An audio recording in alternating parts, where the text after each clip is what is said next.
मुस्तफाबाद का ये दास निवासी है। आइए 2 बार अपने आराध्य के नामों का स्मरण करते हुए हम लोग चलेंगे। इसके बाद जैसी ठाकुर जी की कृपा होगी वैसी कथाएं आपके बीच में रखने का प्रयास किया जाएगा। क्योंकि धर्मानुरागी बंधु गोस्वामी बाबा से लोगों ने एक बार पूछा, बाबा आप विद्वान हो, बड़े विद्वान हो। गोस्वामी तुलसी बाबा ने कहा हम काहू का विद्वान। बाबा ने कहा हम विद्वान नहीं है, ना हमारे पास कोई विद्वता है। कहा बाबा आप बहुत विद्वान हो। पर गोस्वामी तुलसी बाबा ने कहा हम विद्वान नहीं है। कहा तब आप हो क्या बाबा? तो गोस्वामी बाबा ने कहा मैं राम जी का दास हूं, मैं राम जी का दास हूं, सेवक हूं। बोले गोस्वामी तुलसी बाबा की जय। आइए समय कम है, एक छोटा सा भजन और उसके बाद हम सभी लोग भगवान की कथा में चलेंगे। भगवान शिव जी की कथा में गोता लगाएंगे। आइए हम लोग के बीच में जो बेंजू पर संगत कर रहे हैं हमारे अनुज राजा पांडे जी, जोरदार ताली बजनी चाहिए आपके लिए। अभी आजमगढ़ महोत्सव हुआ है, कितने लोगों को याद है? महोत्सव हुआ था आजमगढ़ में। तबला पर हमारे संगत कर रहे थे बड़े भैया भरत भूषण मिश्रा, जोरदार ताली बजनी चाहिए। आजमगढ़ महोत्सव में तबला पर आप ही संगत किया करते थे। और हमारे अनुज आप लोग के बीच में शैलेंद्र पांडे जी, जोरदार ताली आपके लिए भी। आइए छोटी सी भजन हम लोग भगवान शिव जी के चरणों में चला।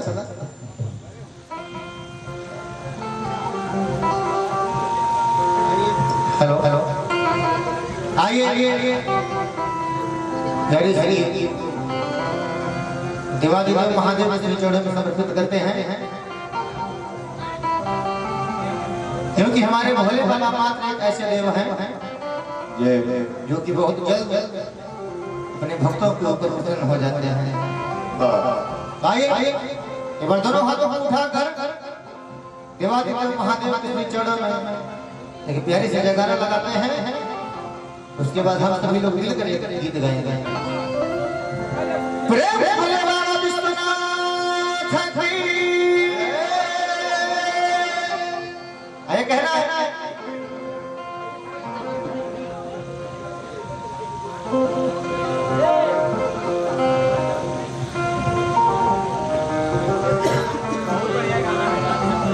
आइए कहना है। एक भक्त मेरे बाबा आवाहन कर रहे हैं, मेरे बाबा आवे गांव में आवे, क्षेत्र में आवे और अपने सभी भक्तों के ऊपर अपनी कृपा दृष्टि अपना आशीर्वाद बनावे। और भक्त मेरे बाबा से कह रहे हैं डम डम डमरू बजाना होगा, डमरू वाले बाबा तुमको आना होगा। और किस किस ने इस भजन को सुना है जरा एक बार हाथ उठा दें। वाह वाह वाह। आइए सभी लोग मिलकर मीठी मीठी तालियों के साथ डम डम डमरू बजाना होगा, डमरू वाले बाबा तुमको आना होगा।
सावन के महीने में बोल शंकर भगवान की हम कांवड़ लेके आएंगे, पावन गंगा जल से बाबा तुमको नहलाएंगे, पावन गंगा जल से बाबा तुमको नहलाएंगे, पावन गंगा जल से बाबा तुमको नहलाएंगे। सावन के महीने में हम कांवड़ लेके आएंगे, पावन गंगा जल से बाबा तुमको नहलाएंगे, पावन गंगा जल से बाबा तुमको नहलाएंगे, पावन गंगा जल से बाबा तुमको नहलाएंगे। कांवरियों को पार कांवरियों को पार लगाना होगा, मेरे भोले बाबा तुमको आना होगा, बजाना होगा, मेरे भोले बाबा तुमको आना होगा। अपना संग गणपति जी को लाना होगा, अपना संग गणपति जी को लाना होगा,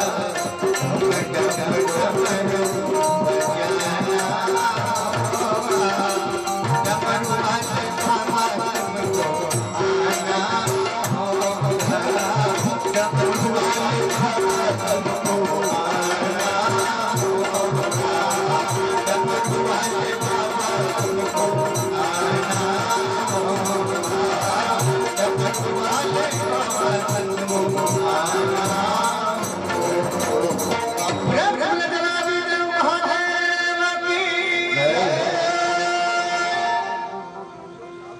आइए हम सभी लोग तो बाबा के धाम में आ गए, और जो शिव शरण में आ जाता है, शिव का अर्थ ही है धर्मानुरागी बंधु कल्याण। जो भगवान शिव के चरण में चला गया और जो जिह्वा से एक बार भगवान शिव जी का नाम ले लिया, मानो उसका कल्याण हो जाता है। एक समय की बात है, सारी कथाएं नैमिषारण्य से उत्पन्न होती है, और नैमिषारण्य की पावन भूमि पर समस्त ऋषि मंडल बैठा है, और उन ऋषियों के बीच में एक सौनक जी महाराज है। सौनक और सौनक ऋषि समस्त ऋषियों का आठ प्रतिनिधित्व कर रहे हैं। सौनक जी महाराज ने शुद्ध भगवान के चरणों में प्रणाम कर करके पूछा कि हे नाथ, इन संपूर्ण सिद्धांतों के ज्ञाता आप हैं। हे प्रभु, मुझसे पुराणों की कथाओं की सार तत्वों का विशेष रूप से वर्णन कीजिए। का पुराणों की कथाओं का सार जो है विशेष रूप से वर्णन करिए। ज्ञान और वैराग्य सहित भक्ति से प्राप्त होने वाली विवेक की बुद्धि कैसी होती है, तथा साधु पुरुषों जो साधु पुरुषों किस प्रकार अपने काम, क्रोध आदि मानसिक विकारों का निवारण करता है। और हे नाथ, इस घोर कलिकाल में जीव प्रायः जो है आज का प्रायः यह जीव हे नाथ इस कलिकाल में असुर स्वभाव के हो गए हैं। एक बार भगवान शिव जी बैठे और भगवान शिव जी आज मैया पार्वती जी से बोल पड़े। भगवान शिव जी ने माता पार्वती से कहा, देवी जानती हो निशाचर कौन है? और गोस्वामी जी ने बड़ा सुंदर भाव दिया है, बहुत सुंदर भाव। गोस्वामी तुलसी बाबा रामचरितमानस में बाबा लिख पढ़ते हैं। आज गोस्वामी बाबा मार्गदर्शन कराते हैं रामचरितमानस में कि निशाचर कौन है। ये जो आसुरी प्रवृत्ति के लोग होते हैं, इनका स्वभाव जो होता है कलिकाल में किनको जानना चाहिए। और गोस्वामी बाबा बोले, कहा मान मातु पिता नहीं देवा, असाधुन ते करवा वही सेवा, जिनकी यह आचर्य भवानी, असो जानहु निश्चरी सब प्राणी। कहा दूर जाने की बात नहीं, बस उसी को निशाचर जानिए जो इस कलिकाल में अपने माता पिता के चरणों की सेवा नहीं करता, माता पिता के वचनों का पालन नहीं करता है, गुरु आज्ञा के वचनों का पालन नहीं करता है, पिता के आज्ञा का पालन नहीं करता है, अपने श्रेष्ठ जनों के आज्ञा का पालन नहीं करता है।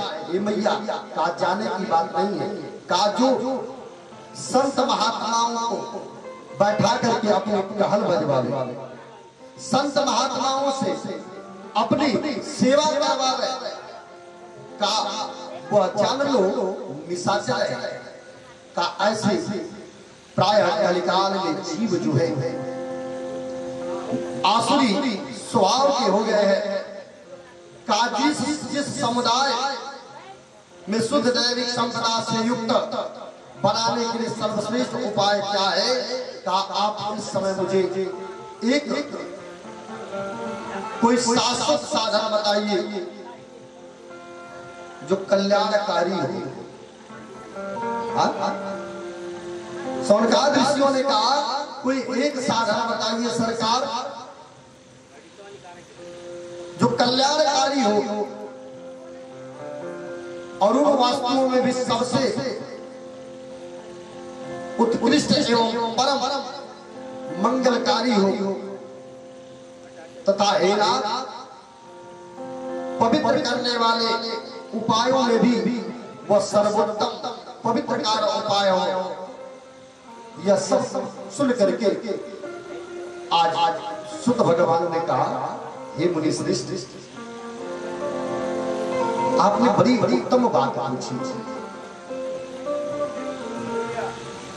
हे सौनक, मैं धन्य हो गया तुम्हारी बातें सुन करके, क्योंकि तुम्हारे हृदय में तो पुराण कथा सुनने का आज ये सारी कथाएं सुनने का प्रेम एवं लालसा तुम्हारे हृदय में जागृत हुआ है। और जब हृदय में मैया भगवान की कथा सुनने का भाव जागृत हो जाता है तो व्यक्ति अपने आप भगवान श्री के चरणों में चला जाता है। इसलिए मेरी बुद्धि से विचार से तुमने परम उत्तम शास्त्र का वर्णन करता हूं, सुनो।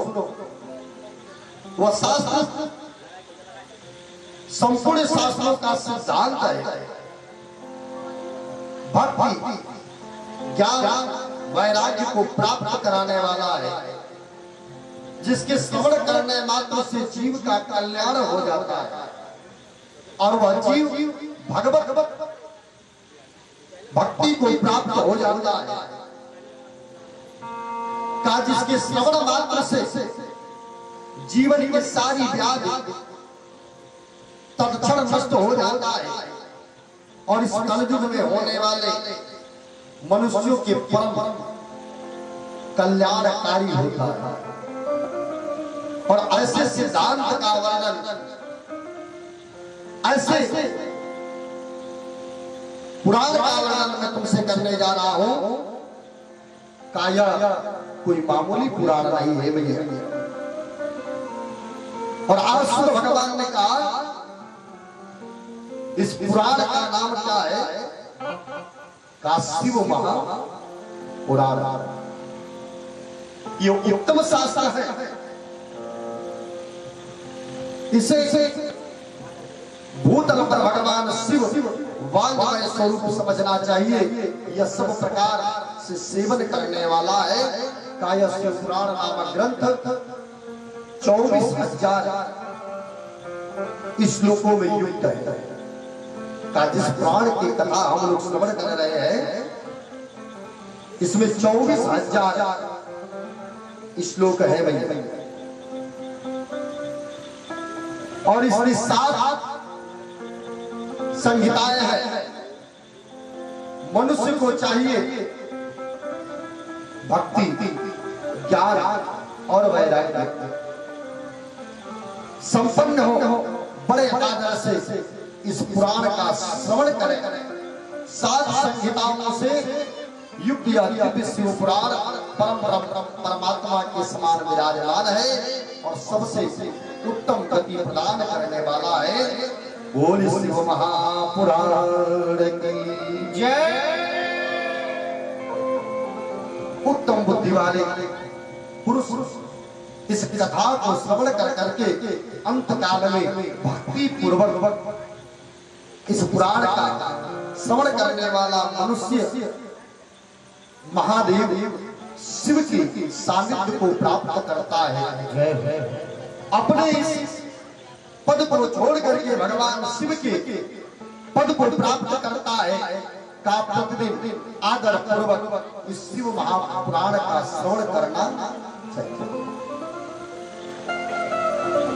भक्ति भाव के साथ इस शिव महापुराण का श्रवण करना चाहिए। का यह पुराण निर्मल और भगवान शिव के सर्वस्व है। जो इस लोक परलोक में सुख चाहता है, वह शिव महापुराण की कथा को अवश्य श्रवण करें, मनन करें। क्योंकि कथा जीवन की सारी व्यथाओं को दूर कर देता है। श्रवण करने का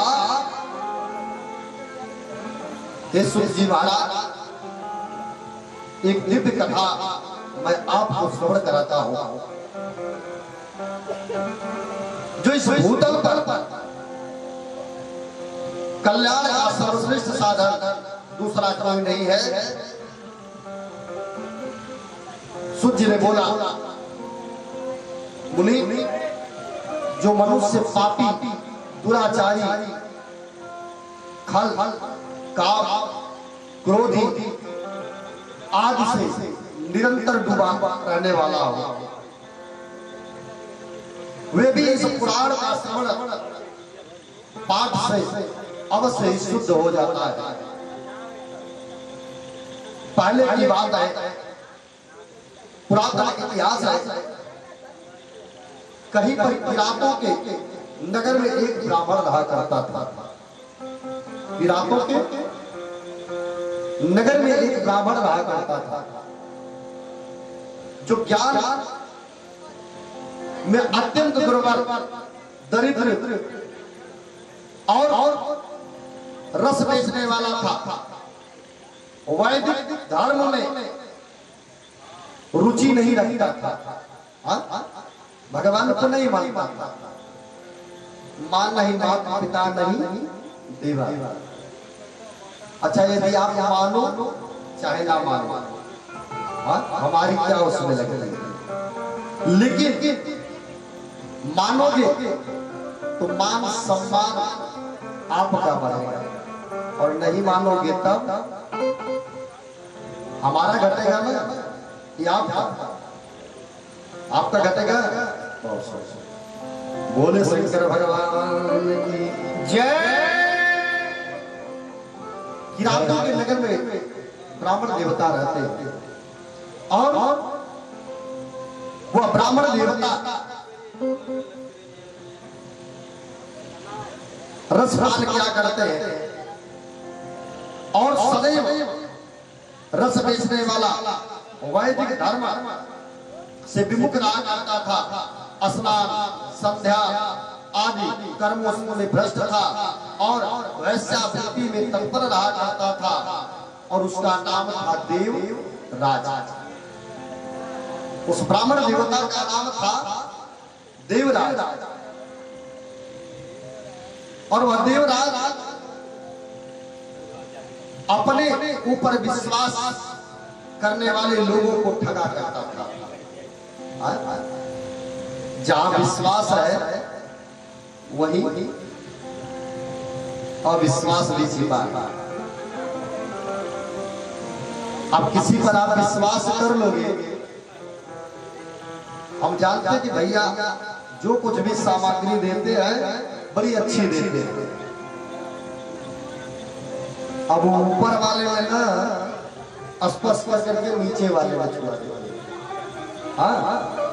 कभी कभी ऐसा होता है सामान में, अब एक तौलिया खरीदने के लिए जाओ तो कहेंगे भैया 90 रुपया का है, आपको 50 में दे देंगे, और 50 में मिल गए, और दोबारा मान लो माला खरीदने के लिए गए, उन्हीं के दुकान से माला लिए तो कहे भैया 40 का बिक रहा था, लेकिन अब आपको 30 में देंगे, तो कहीं ना कहीं स्पर्श करा देंगे। तो जहां विश्वास है वहां विश्वास छिपा हुआ है। पर आज देवराज का आज यही ठगा करता था।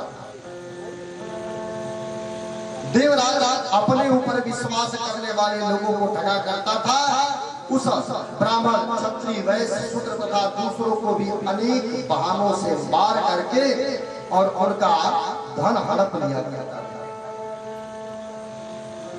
उनके ऊपर आघात कर करके उनके सारे धन को लेकर के रख लिया करता था। पर उस पापी का थोड़ा सा विधन कभी धर्म के काम में नहीं आया। देखिए धन यदि है भैया तो धर्म करेंगे, क्योंकि कहा गया है धनाद धर्म, यदि धन है तो धर्म में लगाइए, और यदि धर्म में लगाएंगे धनाद धर्म ततः सुखम, यदि वह धन धर्म में लगा भैया तो आपको धन की अनुभूति सुख की अनुभूति प्राप्त हो जाती है। पर कभी भी वो अपने धन को धर्म में नहीं लगाता। और आपको बड़े सौभाग्य की बात है, हम आए और ये हमारे ऑपरेटर भैया इनके माध्यम से हमने देखा इस मंदिर का जीर्णोद्धार का समय क्या था, एक समय क्या था, और आज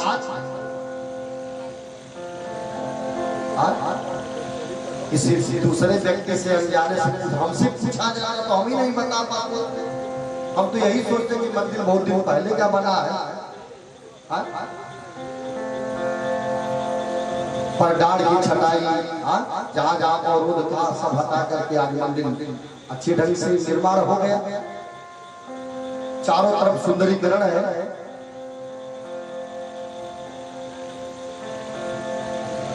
और आज कहा गया है यदि धन है भैया तो धर्म में लगाना चाहिए, और यदि आप धर्म में लगाओगे तो कहीं ना कहीं सुख की अनुभूति आपको प्राप्त होगा। पुत्र पौत्र पिता के ही धर्म से आगे बढ़े,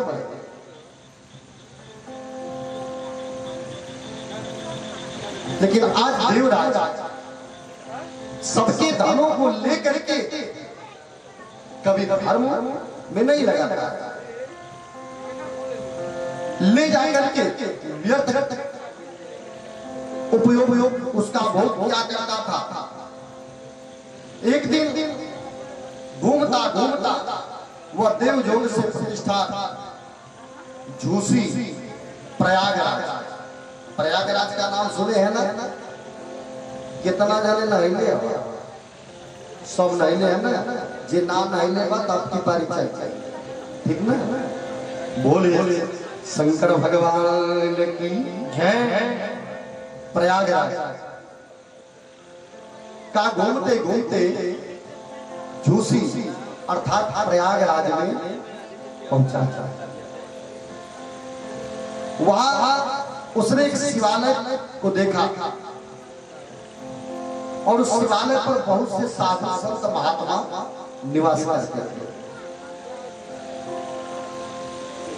साधु महात्माओं एकत्र हुए थे और देवराज उन सभी संत महात्माओं के बीच में पहुंचा है। शिवालय में ठहरा, किंतु वहां उस ब्राह्मण को ज्वर आ गई, अर्थात बुखार है, ज्वर आया है। देवराज को ज्वर आया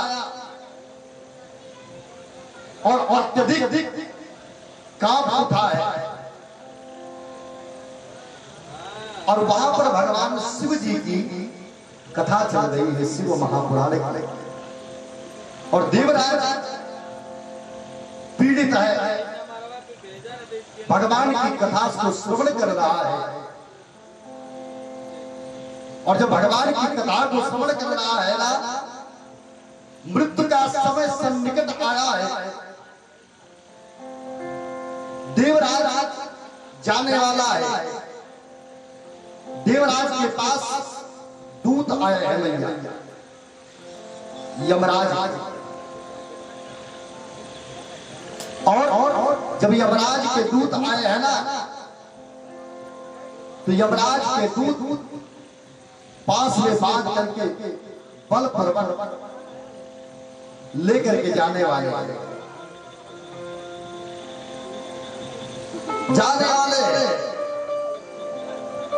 इतने में ही शिवालय में बैठ करके भगवान शिव जी की कथा सुनने वाला देवराज के पास भगवान शिव के गण आ जाते हैं। बोल शंकर भगवान की शिवलोक से भगवान शिव के पार्षद गण आ गए और उनके शरीर कैसे है, अंग एकदम कपूर के समान है। हमारे भगवान शिव जी कैसे है भैया? जिनको याद होगा बड़े भाव से बोलेंगे कि कर्पूरी गौरम करुणावतारम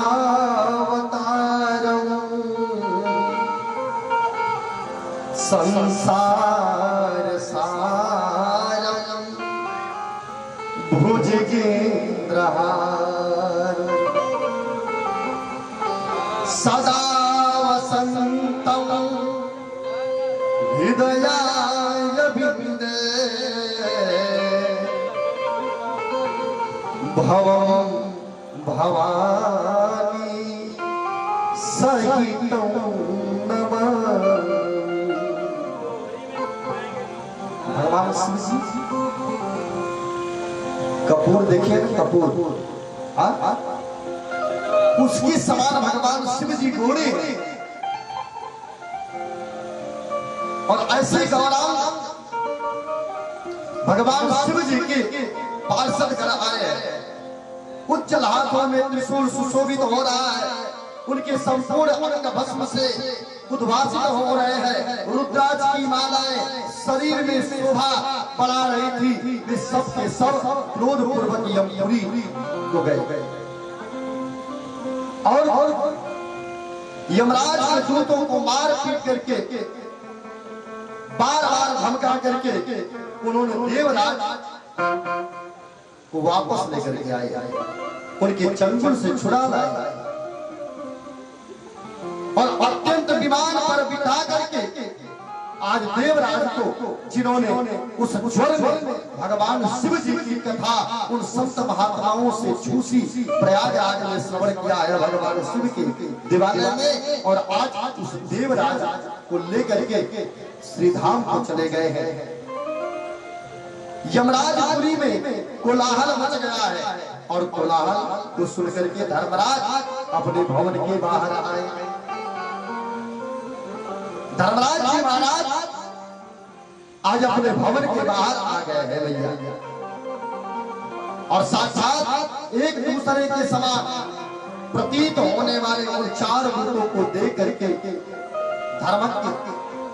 धर्मराज ने उनसे विधि पूर्वक उनका पूजन किया और ज्ञान दृष्टि से सारे वृत्तांत जान लिया और उन्हें आज विदा कर दिया है। शिव दूत कैलाश चले गए, तत्पश्चात वहां पहुंचकर उन्होंने उस ब्राह्मण को दया सागर साम भगवान शिव के चरणों में दे दिया है।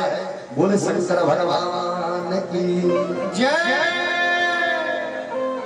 अरे जीवन का निष्कर्ष यही है हमारी और आपकी, सभी लोगों के जीवन का केवल एकमात्र सहारा है। अरे जीवन का निष्कर्ष यही है, अरे प्रभु प्रेम संग लग जाना, आ ही गए तो बैठो प्यारे, अरे आ ही गए तो बैठो प्यारे, शिव कथा सुनकर जाना, आ गए तो बैठो प्यारे, शिव कथा सुनकर जाना, आ गए तो प्यारे, जीवन का जीवन का सभी लोग प्रभु प्रेम संग लग जाना, आज गए तो बैठो प्यारे, आज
कभी बोल पड़ता है उत्तम बने विचार यही मतलब है शिव कथा का हो मतलब है शिव कथा हो मतलब है शिव कथा पीड़ाता मन में होया भास व्यथा हो आभास व्यथा हो आभास व्यथा कुल परिवार मोहले प्यारे हो कुल परिवार मोहले प्यारे वो चादर गुंड कर जाना आई गए तो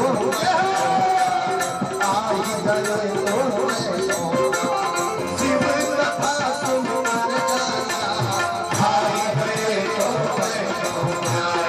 शिव कथा सुन कर जाना आई गए तो शिव कथा सुन कर जाना आई गए तो शिव कथा सुन कर जाना आई गए तो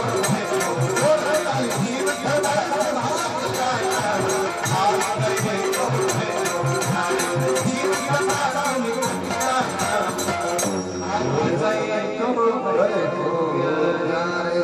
गुण संसद भगवान की जय बड़ी उत्तम बात। भगवान शिव की कथा सुनने के बाद भैया आज देवराज का उद्धार हो जाता है और हम यहाँ यदि बैठ करके भगवान की कथा सुने और हमारा उद्धार न होवे इसमें किसी प्रकार का संशय नहीं। वो अवश्य ठाकुर देख रहा है बैठे बैठे। सौनक जी ने कहा है महाभारत हे सुत जी आप सर्वज्ञ हैं, आपकी कृपा प्रसाद से को मैं बारंबार कृतार्थ हुआ। काही से इतिहास को सुन करके मेरा मन अत्यंत आनंद में निमग्न हो रहा है। अतः हे भगवान शिव में प्रेम बढ़ाने वाले शिव संबंधी कोई और कथा हमको बताइए। सुत जी ने कहा कि सुनो मैं तुमसे तुम्हारे सामने एक गोपनीय कथा बता रहा हूं। कुछ लोग कहते हैं ना कि भैया ने कहा गोपनीय बात है एक जो से बताइए। माफ करिए भाई माता जी लोगों से तो और ना बताओ तो हम से मामला। हाँ हम नहीं कहते हैं। और किसी ने बड़ी बड़ी चीज भजन गाया था चाहे पत्नी कितनी प्यारी हो पर भेद बताना ना ना। लेकिन आज गोपनीय कथा वास्तु का भी वर्णन करूंगा क्योंकि तुम शिव भक्त में अग्रणी हो, वेद वेदांताओं में श्रेष्ठ हो। का समुद्र के निकटवर्ती प्रदेश आज एक वास्तव नामक ग्राम है कहा जहां वैदिक धर्म में विमुख महापापी द्विज निवास करता था। एक द्विज निवास करता था। कावे सब के सब बड़े दुष्ट है। उनका मन का दूषित विषय भोग में लगा रहता था। देवताओं पर विश्वास नहीं करते थे। का भाग्य पर वो कुटिल वृत्ति वाले किसानी करते हैं। भाग भाग के घात अस्त्र शस्त्र रखते हैं। व्याभिचार और फल है ज्ञान वैराग्य तथा सदकर्मों का सेवन ही मनुष्य के लिए परम पुरुषार्थ है। इस बात से वो बिल्कुल नहीं जानते। सभी पशु वृद्धि वाले जहाँ के बीज ऐसे हो वहाँ के अन्न बड़े कैसे हो। द्विज अर्थात ब्राह्मण का जहाँ के ब्राह्मण देवता ऐसे हो वहाँ के अन्य लोग कैसे रहा करते हैं। का अन्य प्राणी अपना जीवन कैसे यापन करता हो और सदा विद्युत कुकर्म में लगा रहा करते थे। उस वास्तव नगर में ग्राम में किसी एक बिंदु नामधारी ब्राह्मण रहा करता था। वह बड़ा बड़ा अधर्मी था, दुष्ट आत्मा, पाप आत्मा था। यद्यपि उसकी स्त्री बड़ी सुंदर थी और वह कुमार पर ही चलकर चलता था। उसकी पत्नी का नाम था चंचुला। उसकी पत्नी का नाम था चंचुला। वह सदा उत्तम धर्म के पालन में लगा रहती थी और पति कुमार ग्रामी हो गया था। भागवत में एक श्लोक आता है भैया, श्रीमद् भागवत में एक श्लोक आता है। ये 7 दिन की कथाएं क्यों होती? कथा 7 दिन क्यों रखी गई भागवत में? अब कुछ लोग बेचारे 5 दिन में खत्म कर देते हैं।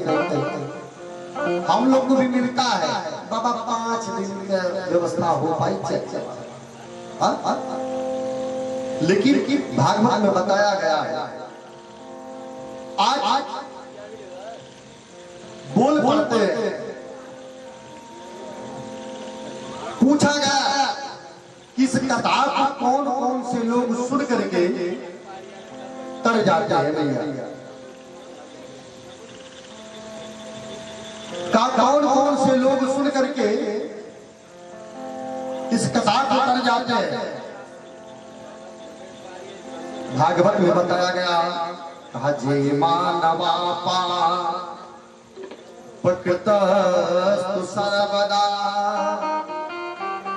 सदा दुराचा विरता विमार्गा क्रोधाग्निदग्धा कुटिलाश्च कामिनः सप्ताह जाके न कलो पुनन्ति ते।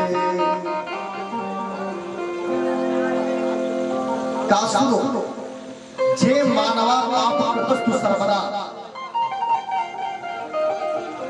जो मानव नित्य पाप करता है और पाप में संलिग्न रहा करता है, जे मानवा पाप वस्तु सदा सदा दुराचार रहता विमार्गा, अपने मार्ग को धर्म मार्ग को छोड़ करके अधर्म के मार्ग का सेवन करने लगता है। कुमार ग्रामी हो गया का वह भी यदि इस भागवत रूपी कथा को, ज्ञान रूपी कथा को यदि श्रवण करता है तो श्रवण करने मात्र से उसके सारे के सारे कष्ट दूर हो जाते हैं, सारे पाप जो है दूर हो जाते हैं भैया। ऐसी श्रीमद् भागवत और ये शिव महापुराण की कथा है भैया। बोल श्री कृष्ण भगवान की जय। पति कुमार ग्रामी और पत्नी चंचुला पति की सेवा किया करते हैं, सदैव धर्म का पालन किया करती है। काम क्रोध से पीड़ित होने पर स्वधर्म के नाश के भय से क्लेश आकर के वह देवी भी अपने पति की मार्ग पर चल पड़ती है। आज वह देवी भी अपने पति के मार्ग पर चल पड़ी है। इस तरह से दुराचार में डूबे हुए मूढ़ चित्त वाले पति पत्नी का बहुत सा समय बीत गया है और समय बीतता चला गया। तदंतर शूद्र जाति उसका पति जो है का शूद्र जाति वेश्या का पति बन गया है और दूसरी बुद्धि वाला वह दुष्ट ब्राह्मण बिंदु समयानुसार वृत्त को प्राप्त कर करके नरक को प्राप्त किया है। नरक को प्राप्त हुआ और दिनों तक नरक में रहा है, बहुत दिनों तक। वो अमूढ़ बुद्धि पापी बहुत दिनों तक नरक में रह करके और विंध पर्वत पर विशाल राक्षस बन करके रह रहा है। काविंदु के मर जाने पर आज उसकी पत्नी चंचुला, मूढ़ हृदया चंचुला बहुत समय तक पुत्रों के साथ अपने घर में रही और एक दिन दैव योग से किसी पूरे पर्वत पर आने का उस स्त्री को प्राप्त हुआ है। दैव किसी पुण्य पर्व के आने पर वह स्त्री भाई बंधुओं के साथ गौगर्ण क्षेत्र में गई। तीर्थ यात्रियों के संग में पहुंची है गौगर्ण क्षेत्र में और उस संग से उसने भी उस समय जाकर किसी तीर्थ जल में स्नान किया और बंधुजनों के साथ यत्र घूमती एक देव मंदिर में गई है और उस मंदिर में ब्राह्मण के मुख से भगवान शिव की कथा श्रवण कराई जा रही थी। चंचुला बैठ करके भगवान की कथा सुनने लगी और जब हमारे ठाकुर जी की कथा होने लगी ना, हमारे शिव जी की कथा श्रवण करा रहे हैं व्यासनंदन भगवान, तो उन्होंने बताया कि जो स्त्री अपने पति को छोड़ करके पर पुरुष का सेवन करती है, आज चंचुला इस बात को श्रवण कर रही है का वह व्यभिचार करती है, वह मरने के बाद यमपुरी में जाकर के नाना प्रकार के दुखों को भोगती है। इस बात को सुन करके चंचुला का मन विचलित हो गया। व्यासनंदन भगवान के मुख से इस बात को सुन करके चंचुला का हृदय जो है कंपित हो गया है। एक एक क्षण उसको मृत्यु के समान जान पड़ता है। चंचुला आज ब्राह्मण के चरणों में शीश झुका करके पूछी कि नाथ, मैंने अनजाने में ऐसी गलतियां की,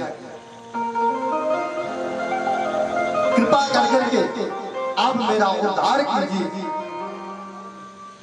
वैराग के रस से ओत इस प्रवचन को सुन करके मुझे बड़ा भय लग रहा है। हे नाथ, इस दास के ऊपर कल्याण कर।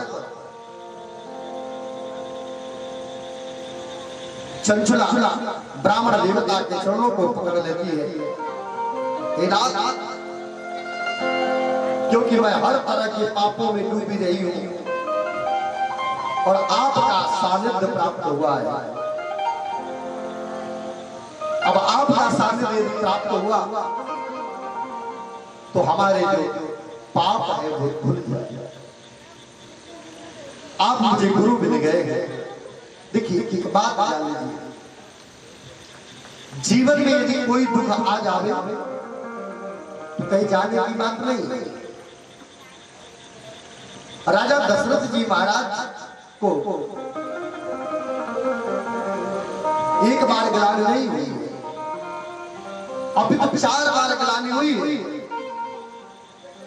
और चौथी बार जब ग्लानि हुई तो राजा दशरथ जी महाराज कहीं नहीं गए।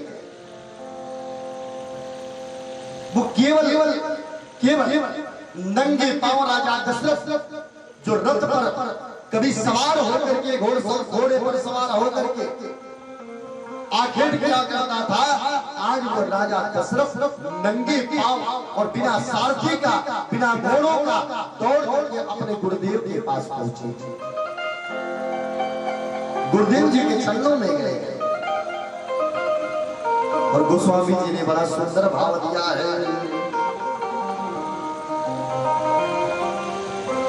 कि एक बार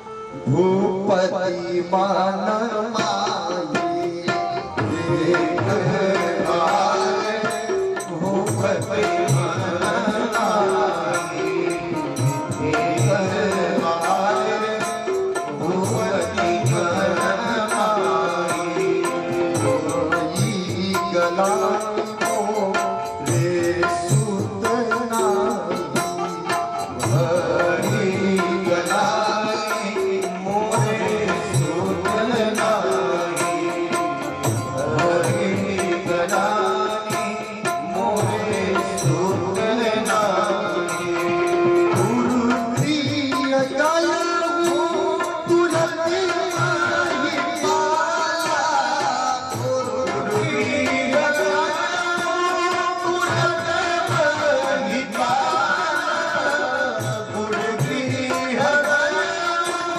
तुरत बहि पाला, शरण लागी करी विनय विशाला, हे देवा लाई करि विनय विशाला, चरण लाई करि विनय विशाला, दुख सुख सब गुरु ही सुनावा, निज दुख सुख सब गुरु ही सुनावा, निज दुख सुख सब गुरु ही सुनावा।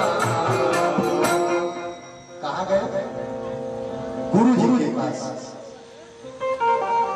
और जाकर के चरणों में निज दुख सुख सब गुरु ही सुनावा। तो आपके जीवन में भैया यदि कोई दुख आ जावे तो कहीं जाने की बात नहीं है, अपने गुरु जी के पास चले जाओ।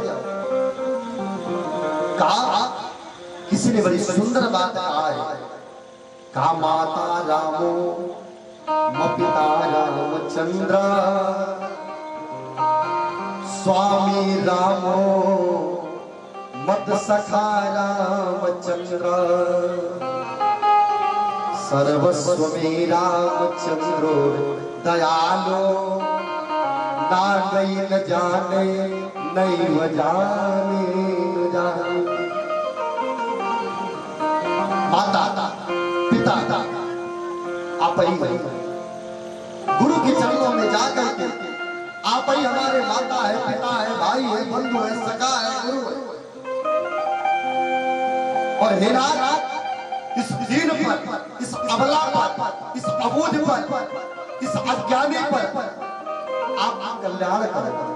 अपनी कृपा, अपने प्रसाद को हमारे सिर पर रख दो और हमारा उद्धार कीजिए। चंचला यही बात आज उस ब्राह्मण देवता के चरणों पर गिर करके बोल पड़ी कि नाथ, मैंने बहुत जीवन में पाप किया, मैंने अपने पति के चरणों को छोड़ करके अन्यत्र चरणों में प्रीत लगाई। हे नाथ, हमारा उद्धार कीजिए। खेद और वैराग्य युक्त हुई चंचला ब्राह्मण की वेदनाओं के दोनों चरणों को पकड़ लेती है वेदना।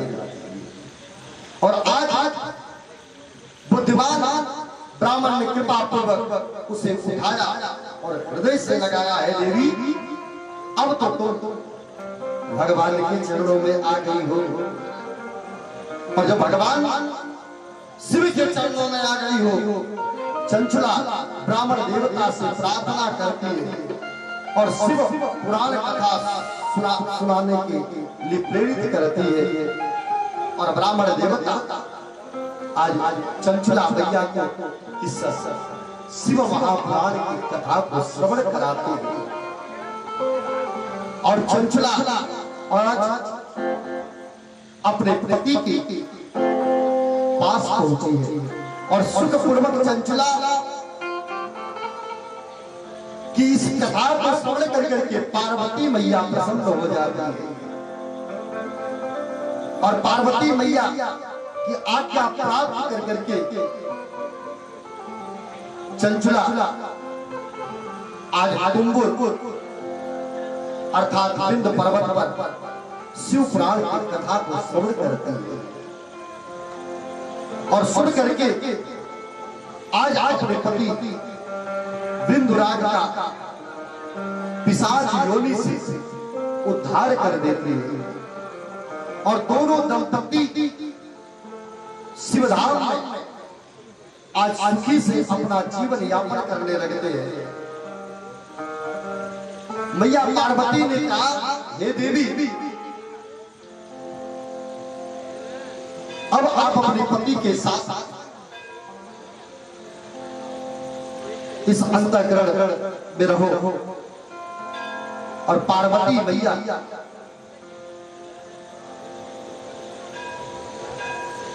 कि आज उपदेश से मैया ने शिव महापुराण की कथा सुनी और प्रेत योनि में पति बिंदु आज भी भगवान की कथा सुनता है और विंधुराज जब इस कथा को सुनता है तो आज पिशाच योनि से मुक्त हो जाता है। बोले शंकर भगवान की जय। शिव पुराण श्रवण की विधि और सदैव नियम का पालन कर करके भगवान शिव जी की कथा को श्रवण करना चाहिए। सौनक जी कहते हैं, महायान व्यास शिष्य सुत जी आपको नमस्कार है। आप धन्य है नाथ जो शिव भक्तों पर अपनी कृपा करते हो। आपके महान गुण वर्णन करने योग्य है। आप की वाणी समस्त जीवों को कल्याण करने वाली है। अब हमें शिव पुराण कथा श्रवण करने की विधि को बतलावे, जिसके श्रवण बाद जीव का कल्याण हो जाए। और ये शिव पुराण की कथा उत्तम फल देने वाला है। सुत भगवान ने कहा, मुनि सौनक, अब मैं तुम्हें संपूर्ण फल की प्राप्ति के लिए शिव पुराण के श्रवण की विधि बता रहा हूं। पहले किसी विद्वान ब्राह्मण को बुला करके कथा की साइज दिखाना चाहिए। जो मुहूर्त बुला करके देखकर और बिना किसी विघ्न बाधा से कथा समाप्ति होने के उद्देश्य से शुद्ध मुहूर्त का अनुसंधान करना चाहिए। देश में स्थान पर यह संदेश भेजने कि हमारे यहाँ शिव महापुराण की कथा हो रही है। अकेले नहीं, अभी तो सबको बताना चाहिए कि हमारे यहाँ शिव महापुराण की कथा हो रही है। जैसे कि आज बैनर लगता है चक्की चौराहों पर, होर्डिंग लगती है। अब यहाँ लगी है कि नहीं लगेगी तो हम नहीं बता पाए। पहले दिन आए हैं पर आंखों से कहीं दिखी नहीं। सबको अर्थात बता देना चाहिए कि हमारे यहाँ शिव महापुराण की कथा श्रवण करा जा रही है। सबको निमंत्रण भेजवा दे जिनको आप जानते हैं। तुलसी पत्र समस्त ग्राम सभा में बनवा देना चाहिए और अपने कल्याण की इच्छा रखने वाले लोगों को उसे सुनने के लिए अवश्य पधारने के लिए प्रार्थना करना चाहिए। कुछ लोग भगवान श्री हरि की कथा से बहुत दूर पड़ गए। किसी ने बड़ी अच्छी बात कहा है, अरे भगवंत कथा रुचेगी उन्हें और नहीं शास्त्र की बात को ध्यान धरेंगे। पढ़ेंगे अंग्रेजी कहाएंगे साहब, पर होटल में पान करेंगे। कुछ लोग इतने पढ़े लिखे हो जाते हैं, अब वो बेचारे अपनी बात रखते हैं। जैसे किसी भी आपको एक प्राकृतिक का चीज बताओ। मनुस्मृति का एक श्लोक है, मनु जी महाराज बोल पड़ते कार नमन्ति फलनो वृक्षा। आम का पौधा देखे हैं आप लोग? आम देखने आवाज इतना बड़ा फलेगा ना? अच्छा, तब तो भाई देखने वाले बोले शंकर भगवान की जय। आम का वृक्ष जब उस पर फल आते हैं तो डाली नीचे झुक जाती है, डाली नीचे झुक जाती है। और यदि वही आम का वृक्ष सूखा रहेगा तब हरा रहेगा तो नीचे फल आएगा तो, और यदि सूखा रहेगा वृक्ष मैया तब नीचे झुकेगा नहीं। मनु जी महाराज ने कहा नमन्ति फलो वृक्षा, डाली पर यदि फल आ जाता है तो डालियां झुक जाती है, वो डाली झुक जाती है नीचे। ऐसे ही यदि विद्वान सभा में बैठा है, यदि विद्वान सभा में है भैया, तो विद्वान हमेशा नम्र भाव से बैठता है, नम्र भाव में बैठता है। नमन्ति फलिनो वृक्षा नमन्ति गुणिनो जनाः। गुणवान व्यक्ति नम्र होकर के बैठता है, लेकिन शुष्क वृक्षस्य मूर्खश्च न नमन्ति कदाचन। सूखा वृक्ष और मूर्ख व्यक्ति कभी भी झुकता नहीं। कभी आप लोगों के जीवन में भी ऐसा बात आया होगा, कोई अपनी बात को अब आप बार बार बता रहे, बाबू ये मोबाइल है, और वो अगला कहीं ना लैपटॉप। आप बार बार थक देगा मोबाइल हो ना लैपटॉप। आप बार बार बताते बताते थक जाएंगी। ये पीपल का वृक्ष है, उनको ये तो महुआ, वो अपनी बात रखेगा, और जब तक अपनी बात माना नहीं लेगा तब तक आप चैन से नहीं रहेगा। इस प्रकार भगवान की कथा से बहुत दूर पड़े हैं, कितने कीर्तन से वंचित है। ऐसा प्रबंध करना चाहिए कि देश देश में जो भगवान शिव के भक्त हैं वो भगवान शिव का कीर्तन करने लगे, भगवान शिव जी का कीर्तन करने लगे, और शिव तीर्थ में जाकर के भगवान शिव जी का गुणगान गाने लगे। और घर पर शिव महापुराण की कथा आज सुनने के लिए उत्तम स्थान का निर्माण करना चाहिए। और केले के स्तंभ, केला का वृक्ष जो है स्तंभ यानी अर्थात खंभा गड़वाना चाहिए। केला का एक ऊंचा मंडप बनवाना चाहिए, तैयार करा करके फल पुष्प आदि से सुशोभित कर करके अलंकृत कर करके भगवान की कथा करानी चाहिए। कथा प्रारंभ के दिन से एक दिन पहले व्रत ग्रहण करने के लिए व्रत को छौर करा लेना चाहिए। छौर कर्म अर्थात मुंडन करा देना चाहिए। ये कथा का नियम होता है। जिस दिन कथा हो रही हो उस दिन प्रयत्न पूर्वक प्रातः कालीन सारा नित्य कर्म संक्षेप में ही कर लेना चाहिए।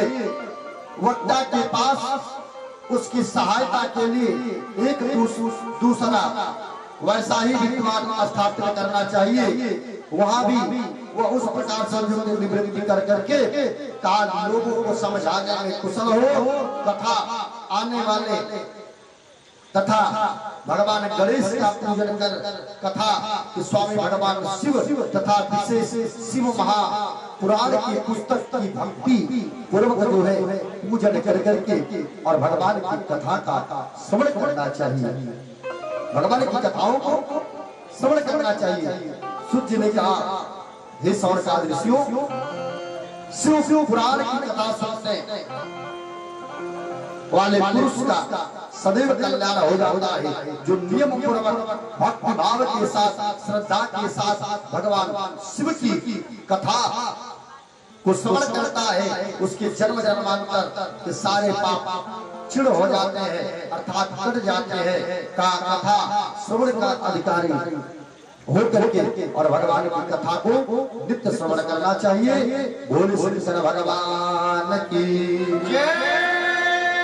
जन्म भाज खरु जीवलोके जेवै सदा ध्यायन्ति विश्वनाथम् वाणी गुणान् स्तौति कथा शृणोते श्रोता द्वयन्ते भवमोक्तिरन्ति। काजी जन्म भाजा करो जो जन्म जन्मांतर तक कभी भगवान कथा न किया और एक बार यदि भगवान शिव का ध्यान कर लिया अपनी वाणी से एक बार भगवान शिव का नाम ले लिया जीवा से एक बार यदि उच्चारण हो गया भगवान शिव का नाम तो मानो उसको चारों पदार्थ प्राप्त हो जाता है। धर्म अर्थ काम और मोक्ष की प्राप्ति हो जाती है।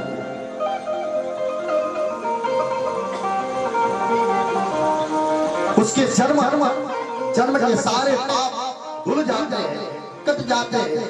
भव रोग की औषधि मानो प्राप्त हो जाती है।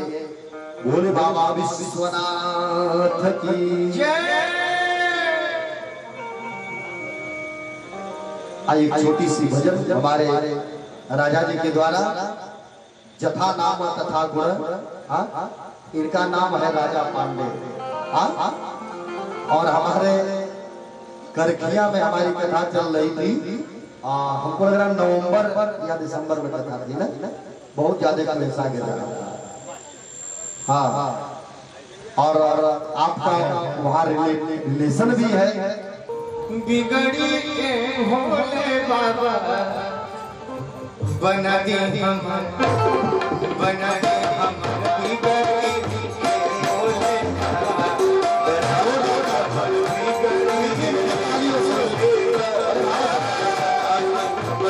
बिगड़ी भोले बाबा बना दे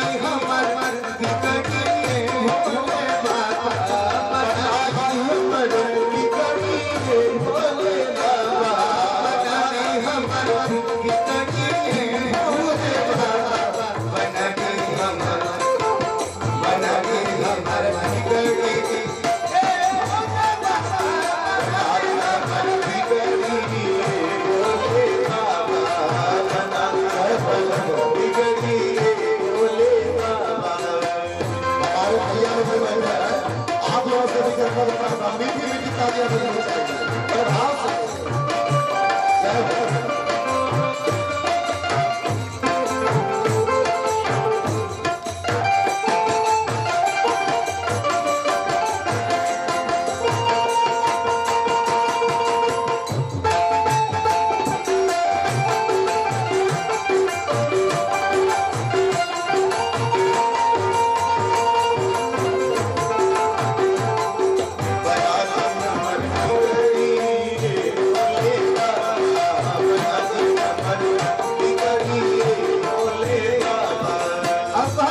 अरे बाबा बगीचा से फूलवा ले आई, बाबा बगीचा से फूलवा ले आई, बाबा बगीचा से फूलवा ले आई, बाबा बगीचा से फूलवा ले आई। ऐसे गंगा जमुना और सरस्वती मैया के पावन तट पर प्रयागराज में जहां ब्रह्मलोक का मार्ग है मैया, सत्सव्रत में तत्पर रहने वाले महान तेजस्वी महाभाग महात्मा मुनियों ने एक विशाल ज्ञान यज्ञ का आयोजन किया। महान यज्ञ का आयोजन महात्माओं ने किया और उस यज्ञ में का जितने भी ऋषि महात्माओं के कानों तक पहुंचा है ना, सारे ऋषि महात्मा उस ज्ञान यज्ञ को सुन करके अपने अपने शिष्यों के साथ उस यज्ञ में पधार गए। पौराणिक काशिरोमणि व्यास शिष्य महामुनि सुत जी महाराज वहां मुनियों के दर्शन करने के लिए आए और सुत जी महाराज को आते देख करके समस्त मुनि के हृदय में हर्ष समाहित हो गया। हर्ष समाहित हो गया और अत्यंत प्रसन्नचित्त मन से उन्होंने आज व्यास जी का स्वागत किया, विधिवत पूजन किया है, अर्चन किया है, अर्थात पैर धोया है। एक परंपरा हमारे यहाँ से लुप्त होती चली जा रही है माता।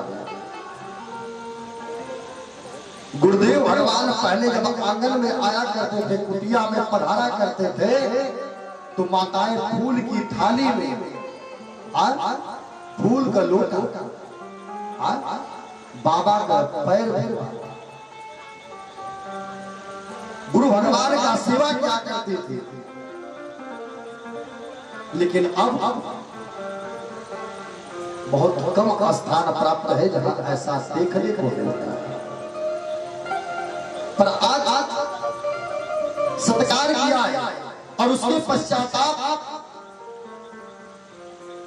का उन प्रसन्न महात्माओं ने उनकी विधिवत स्तुति गान की है और सर्वज्ञ विद्वान रूप हर्षण जी आपका बड़ा भाग्य बड़ा भारी है का इसी से आपने व्यास जी के मुख से अपनी प्रसन्नता के लिए इस संपूर्ण पुराण विद्या प्राप्त की है। इसलिए आप जो है आचार्य स्वरूप कथाओं के भंडार है। ठीक उसी तरह जैसे रत्नाकर समुद्र बड़े बड़े सारभूत रत्नों का आगार है का तीनों लोकों में भूत वर्तमान भविष्य तथा और भी जो कोई वस्तु है आप से अज्ञात नहीं है। आप हमारे सौभाग्य से इस यज्ञ में दर्शन दिए हैं। आप हमारे सौभाग्य से इस यज्ञ का दर्शन करने के लिए यहाँ पधार गए हैं। इससे हम सभी लोगों को अपार हर्ष, उसकी तृप्ति नहीं होती हमें हे नाथ। किंतु एक निवेदन है आपसे,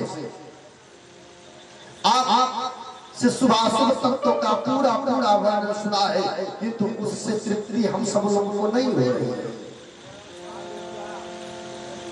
हम सभी लोगों का मन नहीं भरा है हृदय में, अभी भी भगवान की कथा सुनने की लालसा जागृत है और इस हृदय में बार-बार उत्कंठा जागृत होती है। हे प्रभु, उत्तम बुद्धि वाले सुत जी, इस समय हमें एक बात सुननी है। यदि आपका अनुग्रह हो जाए, यदि आपकी कृपा हो जाए, तो एक गोपनीय होने पर भी आप उस विषय का वर्णन करें। घोर कलकाल आने वाला है। मनुष्य के पुण्य कर्म से दूर रहेंगे, मानो इस पुण्य कर्मों से दूर रहा करेंगे और सदैव दुराचार में फंसते जाएंगे, सब सत्य भाषा से मुंह फेर लेंगे और दूसरों की निंदा में तत्पर रहेंगे। ऐसा देखने को भी मिलता है।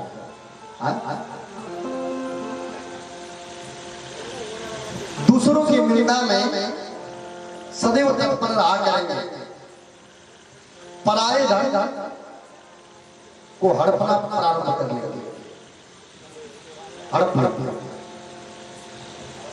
उनका मन पराई स्त्रियों में आसक्त होगा तथा वे दूसरे प्राणियों की हिंसा किया करेंगे, अपने शरीर को ही आत्मा समझेंगे, मूढ़ नास्तिक पशु बुद्धि रखने वाले माता पिता से द्वेष रखेंगे, ब्राह्मण लोभ रूपी ग्रास बन जाएगा। ब्राह्मण लोभ रूपी ग्राह कौन है? जिसमें गज और ग्राह को देखिए है ना, बड़ी सुंदर बात है भैया। ग्राह भाषा है,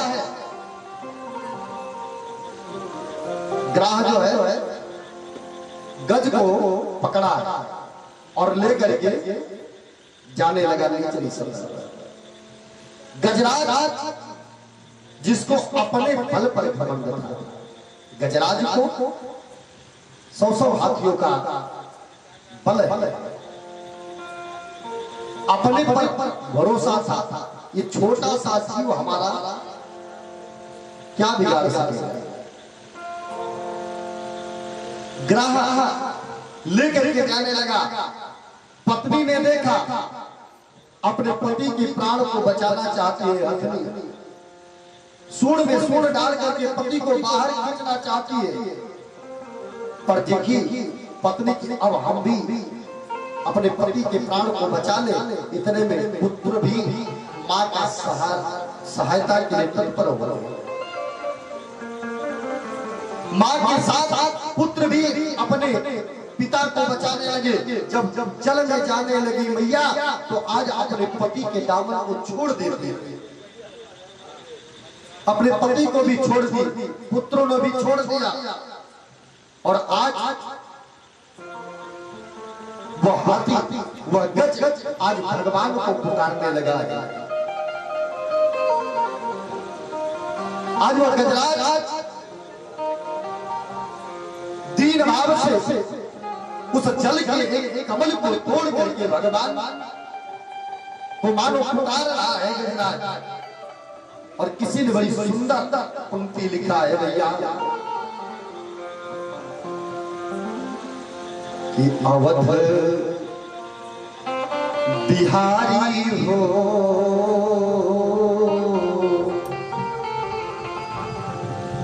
अवध बिहारी हो, हम आए शरण तुम्हारे। अवध बिहारी हो, हम आए शरण तुम्हारे। अवध बिहारी हो, हम आए शरण तुम्हारे। अवध बिहारी हो, हम आए शरण तुम्हारे। अवध बिहारी हो, हम आए शरण तुम्हारे। बिहारी हो, हम आए शरण तुम्हारे। बिहारी हो, हम आए शरण तुम्हारे। कभी रोई पड़ता था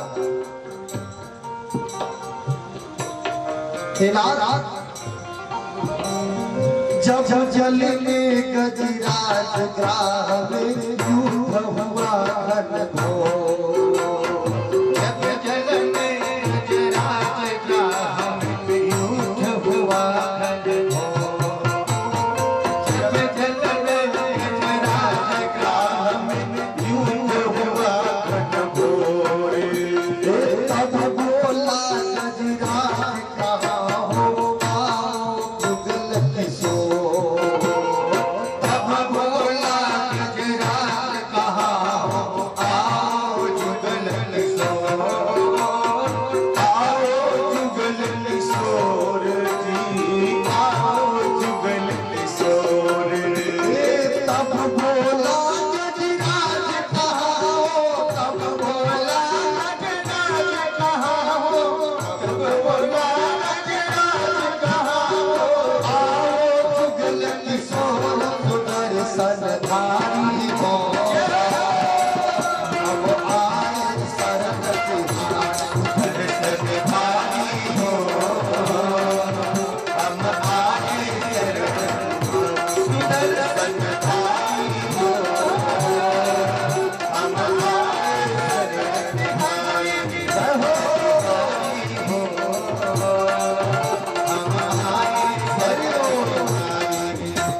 अजामिल का नाम सुने हमें? अजामिल की पत्नी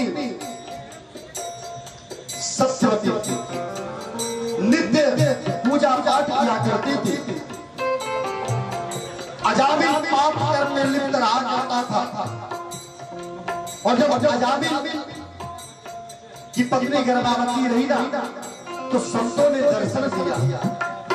कहा बेटी अब की बार हमारे कहने से हमारे ठाकुर का नाम रख देना अपने बालक तक। क्या बात, मैया ठाकुर का नाम रखती है। कभी बोल पड़ता है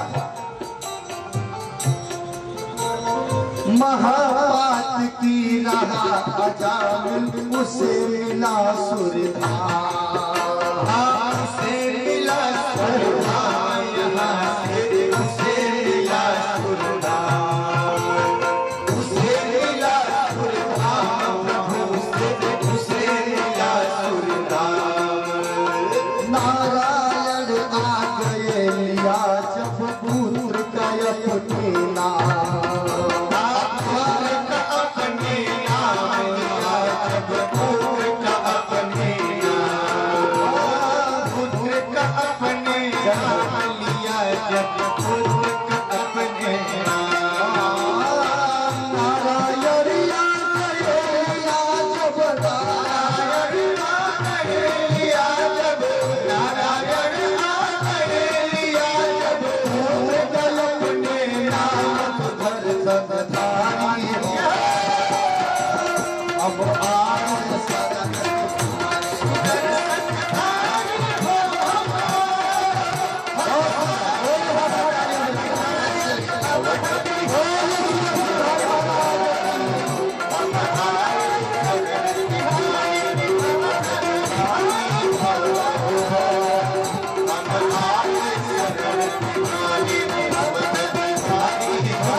चंद्र भगवान की जय, श्री विश्वनाथ की जय। आज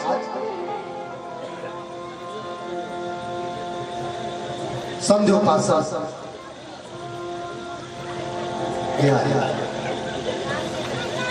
नारायण का नाम रखा अजामिल और आज नारायण का नाम रखने के बाद अंतोगत्वा उसने अपने बेटे को बुलाया है और नारायण के पार्षद दौड़ करके चले आए और भगवान श्री धाम को प्राप्त होता है, भगवान के धाम को चला गया है का अर्थात वे अपना कर्म धर्म छोड़ करके उज्जवल वेशभूषण विभूषित होकर के भ्रमण करते हैं।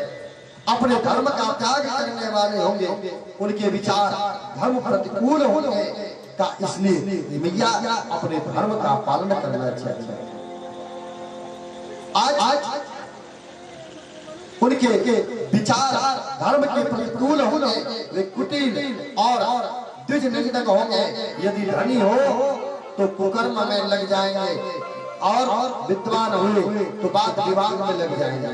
यदि धन आया तो कुकर्म में लगाना प्रारंभ कर दे और यदि कोई विद्वान हो गया तो अपनी विद्वता को सिद्ध करने में बात विवाद करने लगते हैं, का विवाद करने लगते हैं, का अपने को कुलीन मान करके चारों वर्णों के साथ वैवाहिक संबंध स्थापित करेंगे, समस्त वर्णों को अपने संकर्म में भ्रष्ट करेंगे।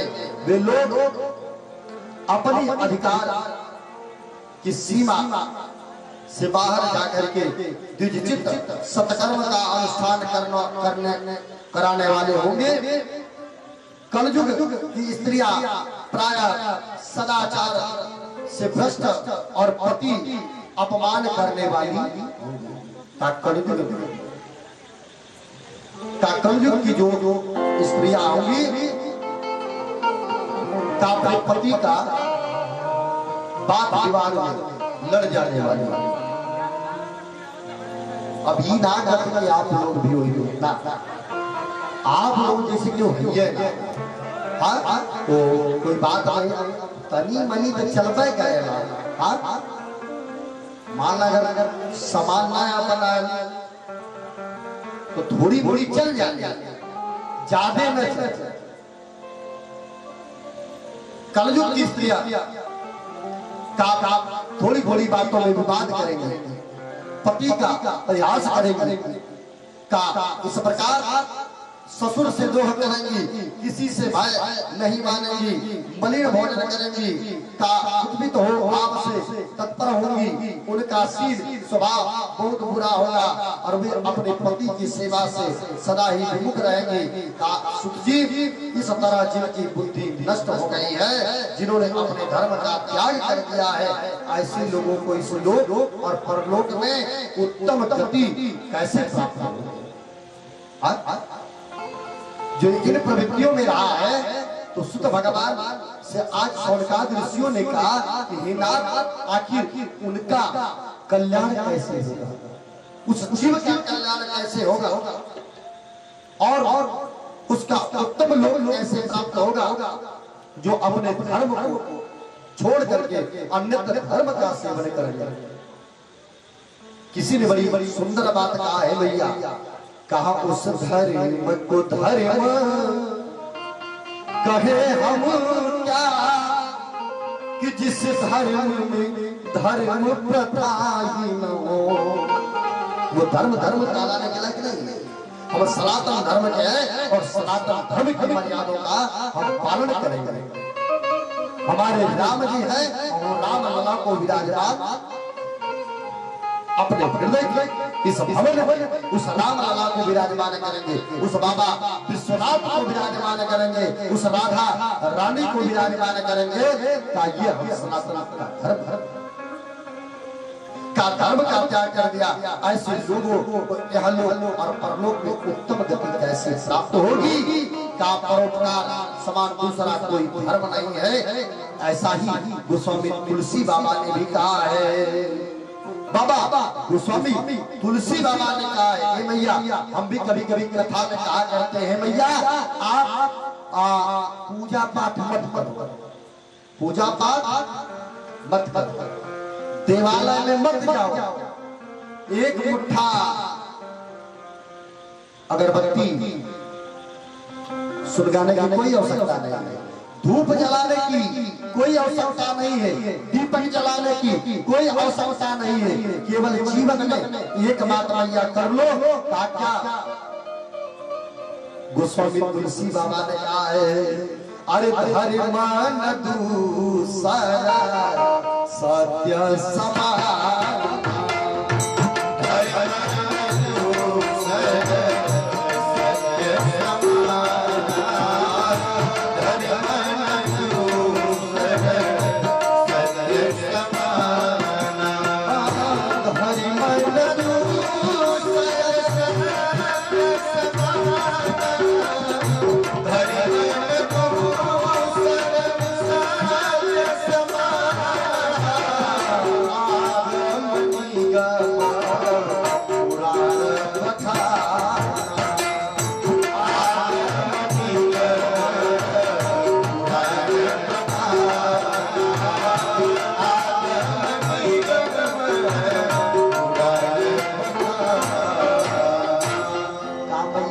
जीवन में करना क्या है भैया? सत्य बोलना सीख लो।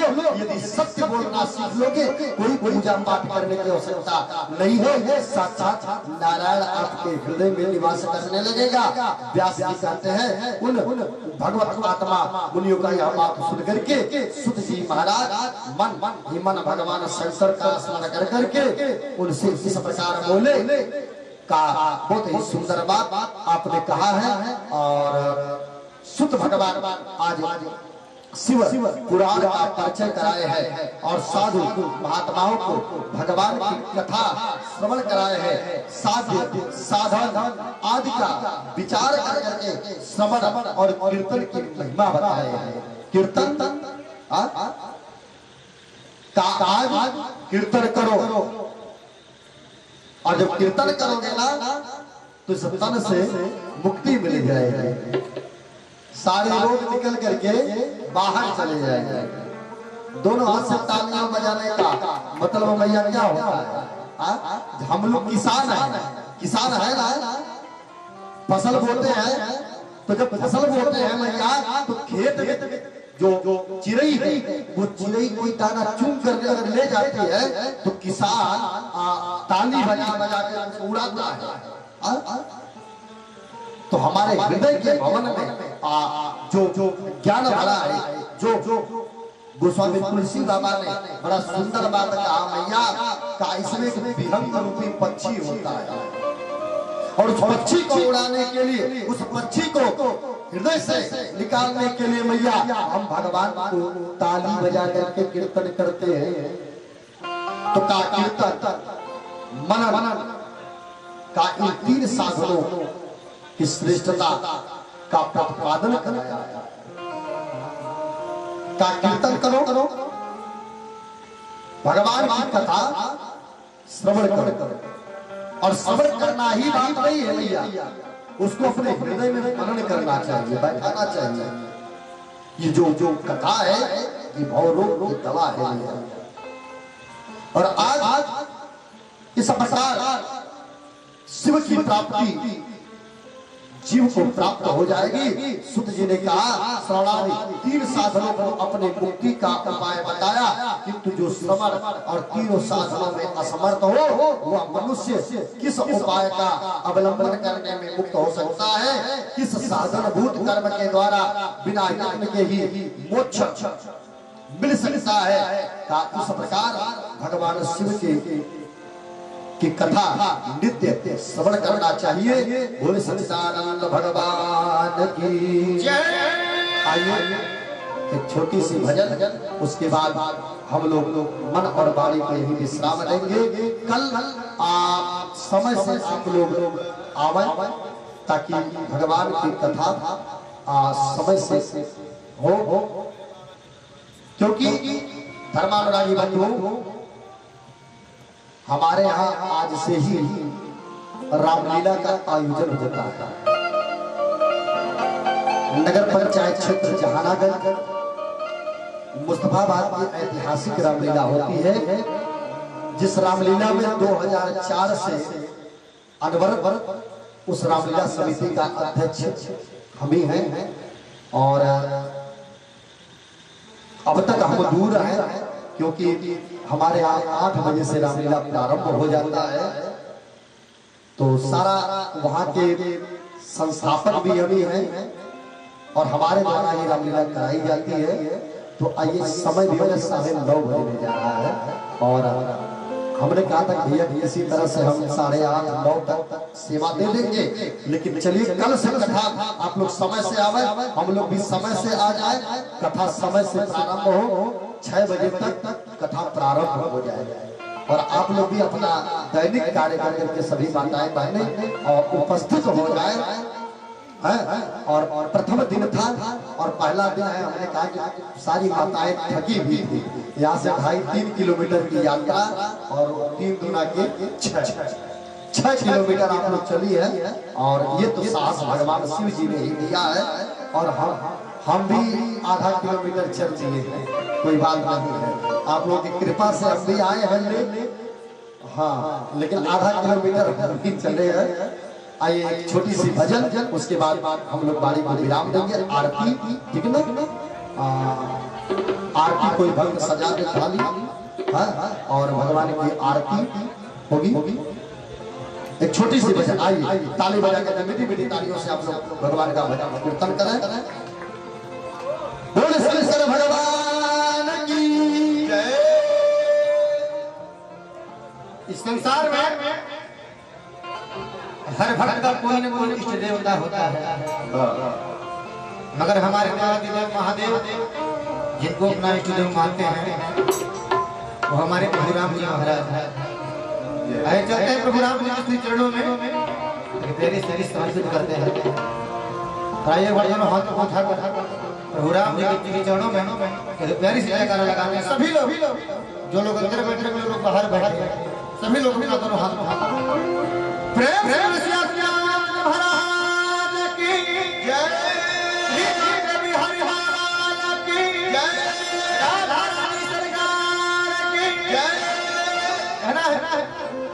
कि राम श्याम दो एक है, राम श्याम दो एक है, नहीं कछु अंदर शेष, उनके नयन गंभीर हैं, इनके चपल विशेष, वृंदावन के वृक्ष को मन मन जाने को, डाल डाल और पात पात पे श्री राधे राधे होय।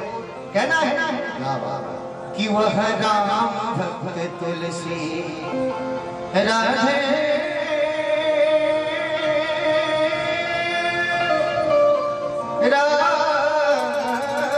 जय हो जय हो। राधे राधे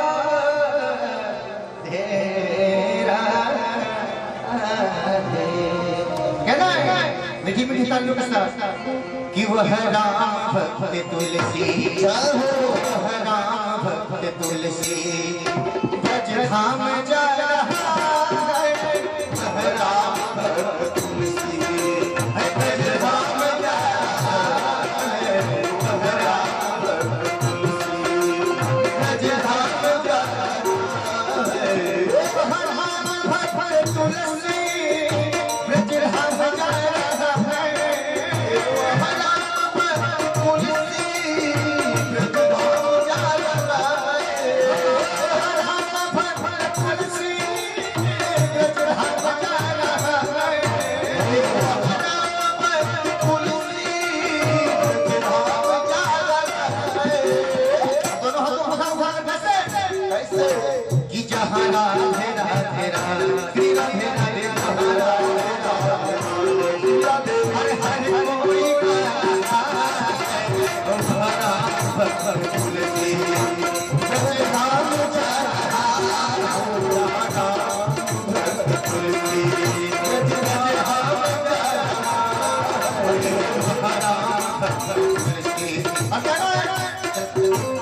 धुने राधे राधे मानो भक्तों से आ रही है, धुन राधे राधे भक्तों से आ रही है, धुन राधे राधे मानो भक्तों से आ रही है, कण कण से आ रही है, जन जन से आ रही है, कण कण से आ रही है, जन जन से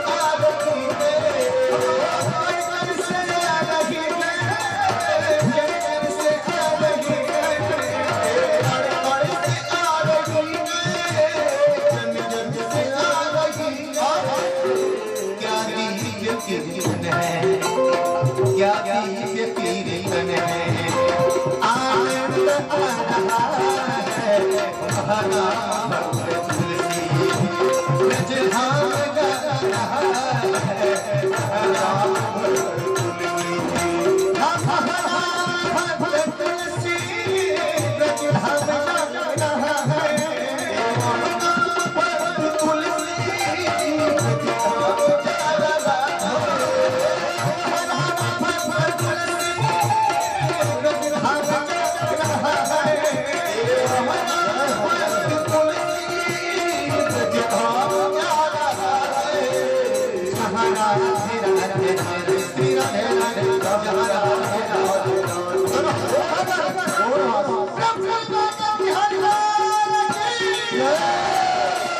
जहाँ राधे राधे राधे हरे हरे कोई गाता है, वह राम भक्त तुलसी ब्रज धाम जा रहा है, वह राम भक्त तुलसी ब्रज धाम जा रहा है, वह राम भक्त तुलसी ब्रज धाम जा रहा है, वह राम भक्त तुलसी।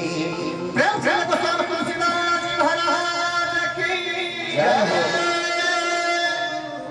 जहाँ राम भक्त तुलसी ब्रज धाम जा रहा है, ऐसा यह ब्रज धाम है भैया, जहाँ यज्ञ होती है ना, ऐसे यज्ञ में समस्त देवता आते हैं, 33 कोटि देवी देवता और समस्त 33 कोटि देवी देवता यहाँ विराजमान है, और बड़ा ही सुंदर यहाँ उत्सव है भैया। ऐसी पावन मेला में जहां मंदिर के प्रांगण में भगवान का समस्त वेदियों का निर्माण हुआ है, विप्रगण बैठे हो और साक्षात जगत के पालन करता, संहार करता, उत्पत्ति करता हमारे भगवान भोलेनाथ जी अपने हृदयों के साथ भगवान ब्रह्मा विष्णु महेश और सबका प्रतिनिधित्व करते हुए हमारे भगवान भोलेनाथ जेकर नाथ भोलेनाथ हो अनाथ कैसे। तो ऐसे भोलेनाथ का भी आप लोग परिक्रमा करते हैं। जो माताएं परिक्रमा नहीं की होंगी आज, अब कल से आप लोग मंदिर की परिक्रमा करेंगे। 1, 3, 5, 11 जितना जिनसे हो जाए माता, आप लोग मंदिर की परिक्रमा करें और उसके साथ साथ समस्त विद्वान गणों का, समस्त आचार्य गणों सहित और हमारे भोलेनाथ की आप लोग परिक्रमा करेंगी। इसका क्योंकि कहा भी गया है याद काल का पानी जन्मांतर, जन्म जन्मांतर का जो पाप है ना का वो इस परिक्रमा करने से कट जाता है। किसी संत का दर्शन करने के लिए जाओ, किसी महात्मा का दर्शन करने के लिए जाओ, और जो जाता है ना मानो वो पग पग पर जितने कदम चलता है उतने कदमों पर अश्वमेध यज्ञ का फल प्राप्त करता है। बोल सच्चिदानंद भगवान की जय। कोई भक्त आरती जो है हो जाए।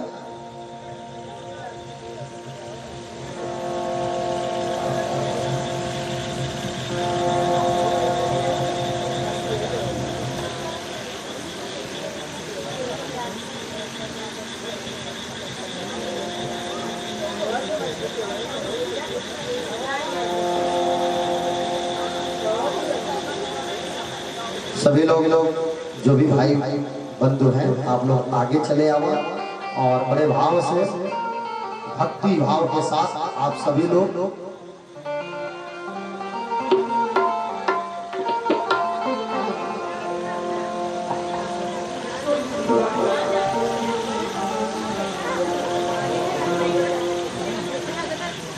और भगवान की आरती कल से आप लोग 2-3 थालियों में जिनका भाव होगा वो भगवान की आरती उतार सकते हैं। जो भी यहाँ श्रद्धालु बने हैं, जो लोग यहाँ हैं 2-3 थालियां अपना ले लीजिए और बड़े भाव से आप लोग आरती भगवान का किया करें। आइए बारी बारी से सभी लोग आरती करेंगे। दिन भर मनुष्य कहीं भी रहे और सायंकाल में भी आरती में आ जाता है तो पूरे दिन का फल वो आरती से केवल प्राप्त कर लेता है। हर आरती सारे आरती को हरण कर लेते हैं भगवान शिव जी महाराज।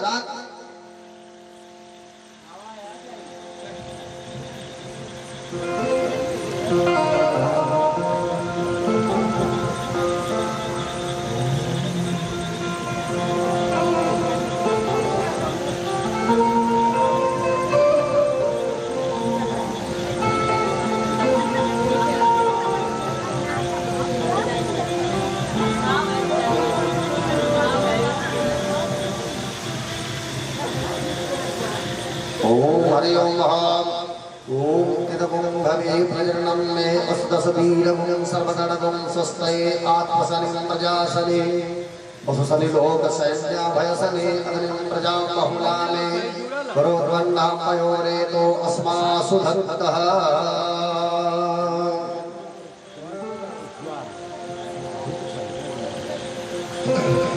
ओम जय शिव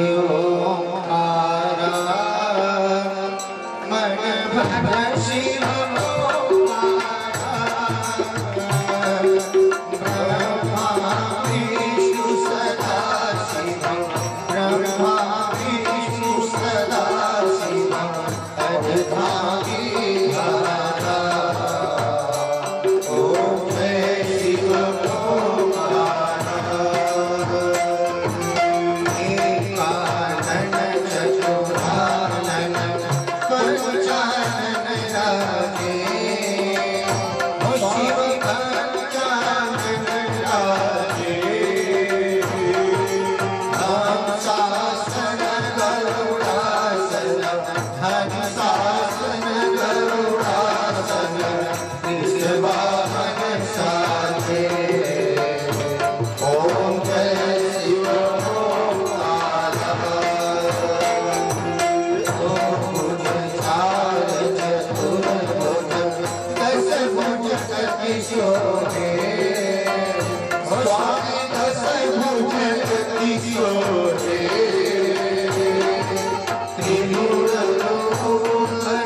रखना